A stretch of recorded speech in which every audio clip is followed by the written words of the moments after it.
ना। PH scale में अपन ने यहाँ तक कर लिया था, ठीक है। ये 7 से ज़्यादा पीएच होगी तो बेसिक होगा, और कम होगी तो एसिडिक होगा, ठीक है। बेसिक और एसिडिटी को जो किसी सॉल्यूशन की, किसी भी घोल की एसिडिटी और बेसिसिटी को बताने के लिए सोरेनसन ने एक स्केल दिया था, उस स्केल को पीएच स्केल कहते हैं। पीएच का फॉर्मूला ये होता है और पीओएच का फॉर्मूला ये होता है, पीकेडब्ल्यू का फॉर्मूला ये होता है, ठीक है। लॉग के साथ H प्लस आ गया तो पीएच हुआ, लॉग के साथ OH आ गया तो पीओएच हुआ, केडब्ल्यू आ गया तो ये हुआ। पीएच और पीओएच का टोटल कितना होता है, 14 होता है। अब है इन तीनों में रिलेशन, पीएच में, पीओएच में और पीकेडब्ल्यू में, इन तीनों में क्या है, रिलेशन की बात करते हैं, ठीक है। इन तीनों चीज़ों में अपने को रिलेशन देखना है, तो कैसे देखेंगे, इसके लिए एक छोटा सा डेरिवेशन है, इतना सा। ये देखो, ये रिएक्शन अपन ने बचपन से पढ़ते आए हैं, H2O से क्या बनता है, H प्लस और OH माइनस। ये वाला सिंबल लगाना ज़रूरी है। ये सिंबल किसको शो करता है, इक्विलिब्रियम को, कि ये रिएक्शन इक्विलिब्रियम पर चल रही है। H2O से H प्लस और OH माइनस बनता है के। इक्विलिब्रियम में हम क्या पढ़ के आए हैं, के क्या होता है, इक्विलिब्रियम कांस्टेंट। तो के क्या बराबर क्या होगा, प्रोडक्ट की कंसंट्रेशन अपॉन में रिएक्टेंट की कंसंट्रेशन। प्रोडक्ट क्या है, H plus OH minus, H plus OH minus upon में H2O। प्रोडक्ट की कंसंट्रेशन अपॉन में रिएक्टेंट की कंसंट्रेशन। तो ये तो था अपने पास प्रोडक्ट, ये था रिएक्टेंट, उसका कर देंगे क्रॉस मल्टीप्लाई, ठीक है। जब इसको इससे गुना करेंगे तो ये आ गया, ये ऐसे आ गया, इतना तो आता ही है, ऐसे क्रॉस करते हैं ना अपन, तो वही चीज़ यहाँ पे करी है, ठीक है। H2O, देखो के का तो के रह गया, ये रहा H2O क्या, वाटर, तो इसके लिए अपन लिख दिया W, ठीक है।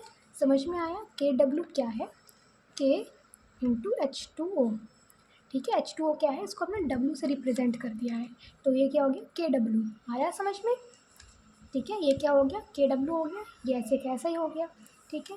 अब हमने एक चीज़ देखी थी, क्या चीज़, ठीक है। फिर एक चीज़ याद रखना, H प्लस की कंसनट्रेशन OH माइनस की कंसनट्रेशन बराबर कितना होता है, 10⁻14, ठीक है। कितना होता है, 10⁻14। तो KW बराबर अपने पास आ गया 10⁻14 आ गया।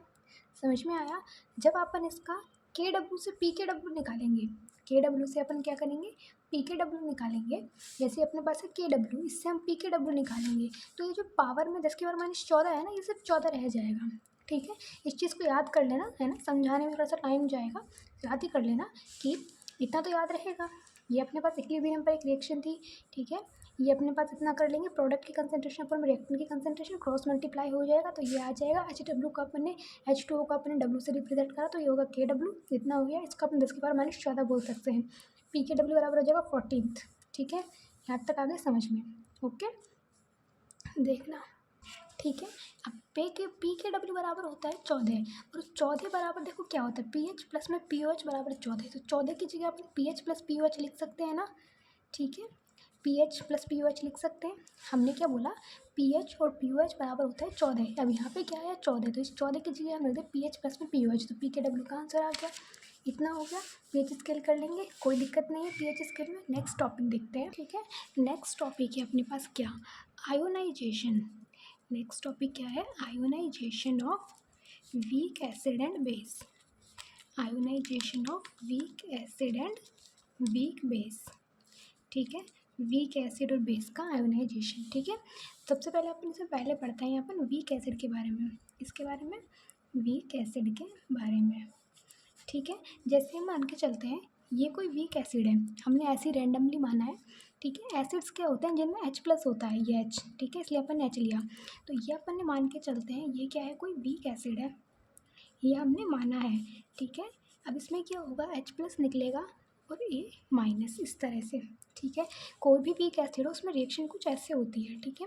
ये होगी अपनी वीक एसिड। इसके लिए अपने पास के क्या आएगा, इसके लिए अपने पास के क्या आएगा, के क्या होता है, इक्विलिब्रियम। देखो इक्विलिब्रियम पे हो रही है ना रिएक्शन, तो अपने पास इक्विलिब्रियम पे होगी तो इक्विलिब्रियम कांस्टेंट होगा। इक्विलिब्रियम कांस्टेंट को हमने के से शो करा, तो अपने पास के क्या होता है, प्रोडक्ट की कंसंट्रेशन अपॉन में रिएक्टेंट की कंसंट्रेशन, ठीक है। ये बात हम अभी तक बहुत बार बता चुके हैं। अब इसमें प्रोडक्ट क्या है, इसमें है ये वाला है प्रोडक्ट, ये वाला है रिएक्टेंट, तो अपने पास क्या आ गया, प्रोडक्ट की कंसंट्रेशन, ठीक है, ये अपॉन में रिएक्टेंट की कंसंट्रेशन, ये। क्योंकि हम एसिड की बात कर रहे हैं तो हम के ए लिख देंगे, के ए हमने क्या लिखा है, एसिड के लिए, ये हमने क्या लिखा है, एसिड के लिए, ठीक है। इतना समझ में आया, ठीक है। अब इस रिएक्शन को अपन वापस लिख देते हैं। देखो हमारी रिएक्शन क्या थी, हमारी रिएक्शन कुछ ये इस तरह से थी, H+A- बन रहा था। ठीक है। अब देखो शुरू में इनकी इनिशियली जब टाइम बराबर ज़ीरो है, टाइम बराबर ज़ीरो का मतलब होता है इनिशियल। ठीक है, इनिशियल में स्टार्टिंग में अपने पास कोई प्रोडक्ट है, इसकी कंसंट्रेशन कितनी है, अपने पास 1 मोल है। कितनी है, 1 मोल, और इनकी कितनी है, 0 0। जैसे अपन कोई रिएक्शन करते हैं तो अपने पास स्टार्टिंग में तो कंसंट्रेशन कितनी होती है इसकी, 0, 1 मोल होती है। यहाँ पे कितनी होती है, 0 0। अभी ये बने नहीं है, अभी बस बनना शुरू हुआ है, अभी बना नहीं है कुछ भी। ठीक है, जैसे कि अपन चाय बनाते हैं, तो इनिशियल में अपने पास पानी की और चीनी की, सॉरी चाय पत्ती की, चीनी की और चाय की पत्ती की कंसंट्रेशन हम मान के चलते हैं कितना, 1 मोल है। ठीक है, लेकिन जो चाय बनी है, चाय के लिए तो अभी 0 है, अभी चाय बनी थोड़ी ना है। शुरुआत में तो अपने पास ये चीज़ें अवेलेबल है, चाय नहीं है ना। तो बस वही बात है, इनिशियल में इनका अपने पास कितना है, 1 मोल है, और ये कितनी है अपने पास, 0 0 है। ठीक है, जब थोड़ा सा टाइम निकला, टी बराबर टी टाइम हुआ, तो इसमें से कुछ कम हो गया, 1 - अल्फ़ा, इसमें से कुछ क्या हो गया, पार्टिकल कम हो गया, और पार्टिकल कम होकर के यहाँ पे आ गया। कर लेंगे इतना। ठीक है, इनिशियल में अपने पास ये 1 मोल है, एक है, ये अपने पास 0 0 है। उसके बाद थोड़ा सा टाइम निकला तो ये 1 मोल में से कुछ कम हुआ और ये अपने पास कुछ बन गया। ठीक है, अब अपन की कंसंट्रेशन देखते हैं, क्या चीज़, कंसंट्रेशन। ठीक है, कंसंट्रेशन क्या हुआ, इसमें वो सी से मल्टीप्लाई कर देना है बस, कुछ ऐसे। समझ में आया, ये अपने पास क्या है, इनकी कंसंट्रेशन। ठीक है, ये अपने पास किसकी कंसंट्रेशन है, रिएक्टेंट की, ये इसकी कंसंट्रेशन है ना, और ये क्या है अपना, रिएक्टेंट है। तो ये तो अपने पास किसकी कंसंट्रेशन हुई, इस रिएक्टेंट की, और ये दोनों कंसंट्रेशन किसकी हैं, प्रोडक्ट की। ठीक है, हमारे पास ये वाला फॉर्मूला था ही, इसमें क्या है अपने पास, KA बराबर प्रोडक्ट की कंसंट्रेशन अपॉन में रिएक्टेंट की कंसंट्रेशन। क्या था अपने पास, प्रोडक्ट में ये था, अपॉन में रिएक्टेंट की कंसंट्रेशन। ठीक है, KA=HA+ की कंसंट्रेशन कितनी है, ये रही, ये H+ की तो है, ये है ना। इसकी कितनी हो गई अपने पास, C अल्फ़ा इंटू में, इसके लिए कितनी हो गई, वही C अल्फ़ा। ठीक है, अपॉन में रिएक्टेंट के लिए क्या हो गया है, ये हो गया, तो C1 - अल्फ़ा। समझ में आया इतना, कोई दिक्कत यहाँ तक। देखो हमने क्या पढ़ रहे हैं, ionization of weak acid and base. सबसे पहले अपन ने कोई वीक एसिड लिया, ये, इसके लिए अपन ने Ka निकाल दिया, इस प्रोडक्ट की कंसंट्रेशन अपॉन में रिएक्टेंट की कंसंट्रेशन। ठीक है, फिर हमने देखा कि जब ये रिएक्शन हुई तो ये H शुरू में 1 मोल है और ये दोनों 0 0 हैं। उसके बाद इसमें से कुछ कम हुआ, अल्फ़ा इसमें क्या हुआ, कुछ कम हुआ, और यहाँ पर कुछ बना, अल्फ़ा यहाँ पे बन गया। कंसंट्रेशन के लिए हमने इसको C से मल्टीप्लाई कर दिया। अब ये क्या आई है, ये आई है हमारे पास इनकी कंसंट्रेशन। क्या आई है हमारे पास, इनकी कंसंट्रेशन आई है। और हमने ये शुरू में हमने ये वाली पढ़ चुके थे, इस वाली रिएक्शन को हमने फर्स्ट रिएक्शन मानना, रिएक्शन 1। तो पहली रिएक्शन के अकॉर्डिंग क्या था, इसकी कंसंट्रेशन अपन इसकी कंसंट्रेशन है, तो हमने इनकी कंसंट्रेशन की वैल्यूज़ पुट कर दी। ये हमारे पास क्या आ गई, इनकी कंसंट्रेशन आ गई, तो इसके अंदर हमने इनकी वैल्यू पुट कर दी। H+ की कंसंट्रेशन कितनी आई, C अल्फ़ा आई, A- की कितनी आई, C अल्फ़ा आई, इसकी अपने पास ये आई। अब अपन को सिर्फ मैथमेटिकली सब कुछ सॉल्व करना है, इन दोनों को मल्टीप्लाई करेंगे तो C² अल्फ़ा² 1 - अल्फ़ा इंटू में CF, इतना तो कर लेंगे, कोई दिक्कत। इस C से ये ख़त्म हो जाएगा, क्या बचेगा, Ka C अल्फ़ा² 1 - अल्फ़ा, इतना हो गया। ठीक है, अब हम मान के चलते हैं कि अल्फ़ा अपने पास क्या है, बहुत बहुत बहुत छोटा है 1 से, तो इसको अपन नेग्लिजिबल मान लेते हैं। ये क्या हो गया अपने पास, नेग्लिजिबल। अब जो अपने पास ये नेग्लिजिबल हो गया तो इसको अपन कुछ ऐसे लिख देते हैं, C अल्फ़ा²। आया समझ में, कोई दिक्कत यहाँ, ठीक है। अब हमें चाहिए अल्फ़ा, हमको क्या चाहिए, अल्फ़ा। तो अल्फ़ा बराबर क्या आ गया, Ka/C, क्योंकि ये स्क्वायर में था। अब स्क्वायर देखो, अल्फ़ा² है, ठीक है, C इसके गुना में है, ये यहाँ पे आ गया, अल्फ़ा² है, स्क्वायर हटेगा तो यहाँ पे क्या आएगा, रूट। ये अपने पास मेन इक्वेशन है, दैट इज़ मेन इक्वेशन। इस इक्वेशन को एक बोलते हैं यहाँ पर ऑस्टवाल्ड डाइल्यूशन लॉ, डाइल्यूशन इक्वेशन। ठीक है। ये अपने पास ओस्टवाल की डाइल्यूशन इक्वेशन है, ठीक है। तो अपने पास क्वेश्चन या तो इसके नेम से आएगा ionization of weak acid base, या फिर अपने पास इसके नेम से आ सकता है ओस्टवाल का डाइल्यूशन निगो, ठीक है। अब यहाँ पर ने के ए लिखा है, ये हमने लिखा है एसिड के लिए। अगर अपने पास बेस होगा तो के भी कर देंगे इसको, ठीक है। सब कुछ सेम यही रहेगा, सिर्फ अपने पास के भी करना है। जैसे यहाँ पे के है ना, तो इसको अपन को सिर्फ बी भी लिखना है, तो वो अपने पास बेस के लिए हो जाएगा, ठीक है।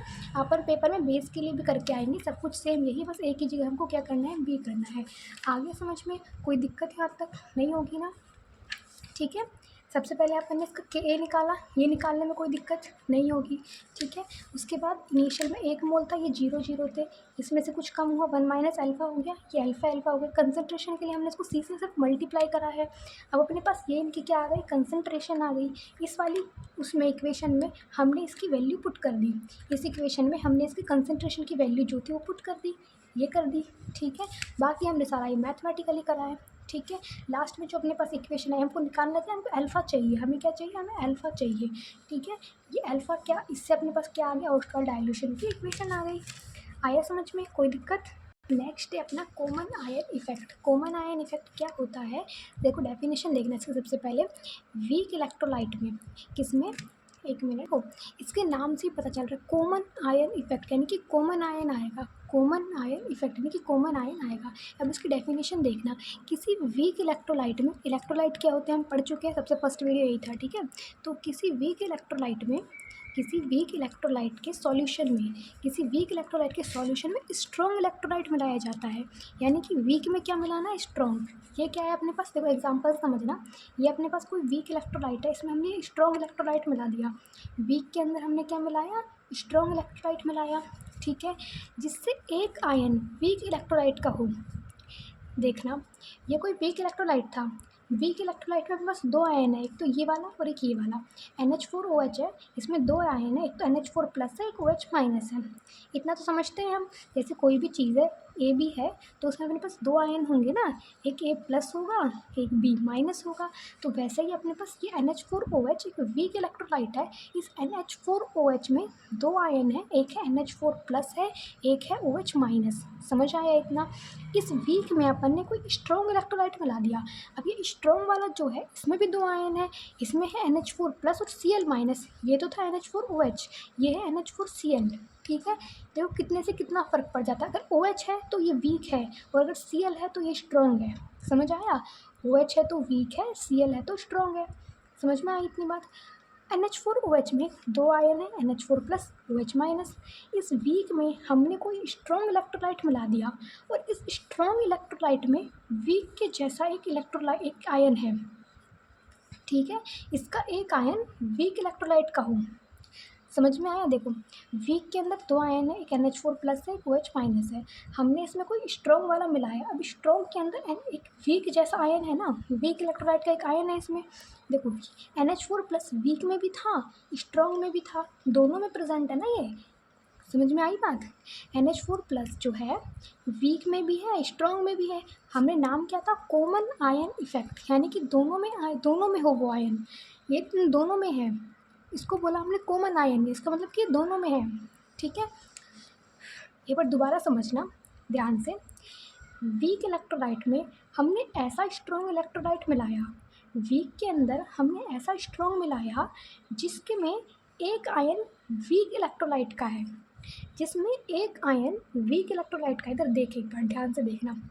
वीक के अंदर हमने एक ऐसा स्ट्रॉन्ग मिलाया जिसमें एक आयन वीक इलेक्ट्रोलाइट का है, ठीक है। इसके अंदर 2 आयन थे, NH4 प्लस Cl माइनस। अब जो इसका ये एक आयन है ना NH4 प्लस, ये वीक के जैसा है, ठीक है।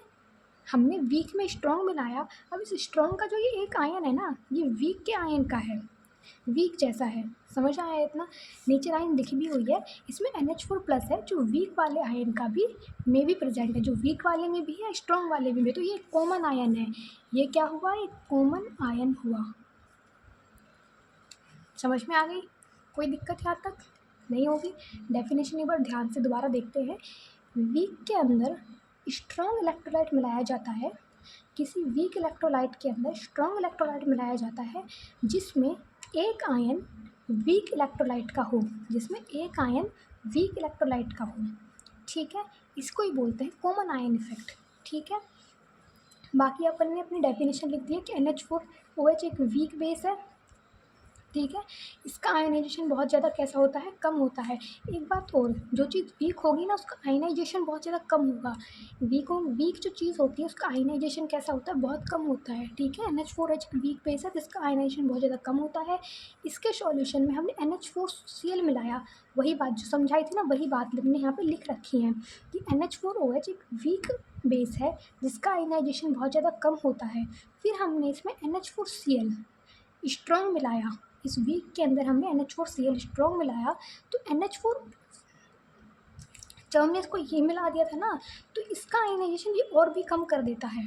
ठीक है, क्योंकि ये वीक है, क्योंकि ये क्या है, वीक है, तो इसका आयनाइजेशन कैसा हो रहा था, कम हो रहा था। हमने इसमें ये स्ट्रॉन्ग और मिला दिया तो अब इसका आयनाइजेशन और भी कम हो जाएगा। इसका आयनाइजेशन पहले ही कम हो रहा था, हमने ये और मिला दिया, अब इसका आयनाइजेशन और कम हो जाएगा। ठीक है, बस इतना करना है अपन को, इसमें समझ में आया। वीक में स्ट्रॉन्ग मिलाते हैं तो स्ट्रॉन्ग के अंदर वीक वाले का एक आयन प्रेजेंट होता है। वीक में स्ट्रॉन्ग मिलाते हैं तो स्ट्रॉन्ग के अंदर वीक वाले का एक आयन प्रेजेंट होता है। वीक का आयनाइजेशन पहले ही कम है, हमने उसमें एक स्ट्रॉन्ग और मिला दिया तो उसका आयनाइजेशन और ज़्यादा कम हो जाता है। ठीक है।